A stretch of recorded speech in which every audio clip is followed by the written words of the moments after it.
तो आज हमारे सामने एक काफी दिलचस्प चीज है जी। 2025 में आने वाली एक हिंदी फिल्म है माँ। काल्पनिक है, लेकिन उसके लिए लिखी गई एक YouTube रिव्यू स्क्रिप्ट के कुछ हिस्से मिले हैं। हाँ, ये स्क्रिप्ट अपडेट वाले टॉक्स नाम के चैनल की है। बिल्कुल।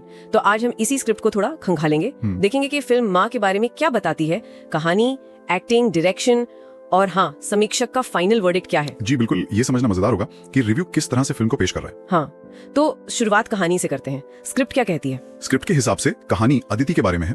किरदार काजोल निभा रही हैं। काजोल, अच्छा। हाँ, तो होता यह है कि उनके पति की रहस्यमयी मौत हो जाती है और घर में एक अजीब सी उदासी छा जाती है। जाहिर है। और फिर कहानी थोड़ा मुड़ती है। कैसे? मतलब क्या होता है? बेटे को, मतलब अदिति के बेटे को घर में किसी के होने का एहसास होता है। ओहो, किसी के होने का मतलब डरावना? हाँ बिल्कुल, जैसे खिलौने अपने आप हिलने लगते हैं, दरवाजे खुल जाते हैं, आईने में परछाई दिखती है, इस तरह की चीजें। ओके, तो ये तो टिपिकल हॉरर जैसा लग रहा है, भूत प्रेत वाला मामला। पहली नजर में तो यही लगता है, लेकिन स्क्रिप्ट में जो सबसे खास बात है वो ये कि ये पारंपरिक भूत की कहानी नहीं है। अच्छा, तो फिर क्या है? खुलासा ये होता है कि ये जो ताकत है ये कोई बाहरी भूत नहीं बल्कि अदिति की ही ममता है। अदिति की मतलब माँ की? हाँ, उसका वो प्यार जो अधूरा रह गया था, वो मौत के बाद भी अपने परिवार की रक्षा के लिए एक तरह से मौजूद है। अरे वाह, ये तो बिल्कुल अलग एंगल है। मतलब डर भी है पर वजह माँ का प्यार है। बिल्कुल, समीक्षक इसी बात पर बहुत जोर दे रहा है कि ये सिर्फ डराने वाली फिल्म नहीं बल्कि माँ के प्यार की एक बहुत गहरी कहानी है। ये दिलचस्प है। अच्छा, तो फिर एक्टिंग पर आते हैं। काजोल का जिक्र हुआ, कैसा काम बताया है स्क्रिप्ट में? काजोल के काम की तो बहुत तारीफ है। समीक्षक लिखता है कि उन्होंने दर्द, वो चीखें और जो माँ वाली ममता होती है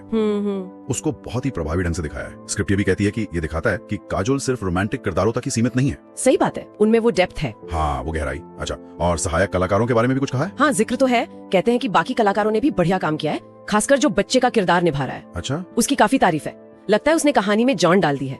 पर हाँ, मेन फोकस काजोल पर ही लगता है। और डायरेक्शन निर्देशक कौन है? राहुल वर्मा। राहुल वर्मा, ओके। उनके काम के बारे में क्या लिखा है? स्क्रिप्ट कहती है कि उनका स्टाइल अच्छा है, स्टाइलिश प्रेजेंटेशन है, लेकिन साथ में इमोशंस भी भरपूर हैं। अच्छा, मतलब सिर्फ स्टाइल नहीं, सब्सटेंस भी। हाँ, कुछ ऐसा ही। और तकनीकी चीजों की भी बात है, camera angles, lighting, background score. हाँ, ये सब चीजें हॉरर में बहुत मायने रखती हैं, माहौल बनाने के लिए। स्क्रिप्ट यही कहती है कि इन सब का इस्तेमाल करके एक खास किस्म का माहौल बनाया गया है जो सस्पेंस भी बनाए रखता है और दर्शकों को कहानी से जोड़ता भी है। और संगीत, मैंने सुना रिव्यू में उसे फिल्म की सबसे बड़ी ताकत कहा गया है। जी हाँ, संगीत और बैकग्राउंड स्कोर पर बहुत जोर है। अच्छा, ऐसा लिखा है कि हर सीन के साथ म्यूजिक आपको आने वाले खतरे का या फिर जो भी इमोशनल पल है उसका एहसास कराता रहता है। वो सिर्फ पीछे बजने वाला शोर नहीं है, कहानी का हिस्सा है। बिल्कुल, कहानी कहने में मदद करता है। तो फिर सब कुछ मिलाकर अगर देखें तो अपडेट वाले टॉक्स का फाइनल फैसला क्या है? रेकमेंड करते हैं? हाँ, रिकमेंडेशन तो है, लेकिन वो कहते हैं कि ये उन दर्शकों के लिए ज्यादा है जो हॉरर के साथ एक मजबूत भावनात्मक कहानी भी देखना चाहते हैं। अच्छा, मतलब टिपिकल स्लैशर या जंप स्केयर वाली नहीं? शायद नहीं। स्क्रिप्ट इस बात पर जोर देती है कि ये फिल्म आपको डराती भी है लेकिन साथ ही दिल को छू भी लेती है। इसी डबल इफेक्ट के लिए उन्होंने इसे 4.2 स्टार्स दिए हैं। 4.2 स्टार्स?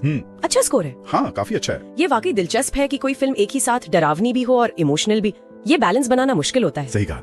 और यहीं से एक सवाल भी उठता है ना, इस रिव्यू को पढ़कर लगता है कि क्या कोई कहानी सच में एक ही वक्त पर पूरी तरह डरावनी और गहराई से छूने वाली हो सकती है, मतलब बिना किसी एक चीज को कमजोर किए? हाँ, ये सोचने वाली बात है कि ये जो डर और ममता का कॉम्बिनेशन है, जैसा समीक्षक बता रहा है, ये असल में दर्शकों पर कैसा असर डालेगा? क्या वो डर ज्यादा महसूस करेंगे या इमोशन? बिल्कुल, ये तो फिल्म देखकर ही पता चलेगा, लेकिन रिव्यू ने उत्सुकता तो जगा दी है।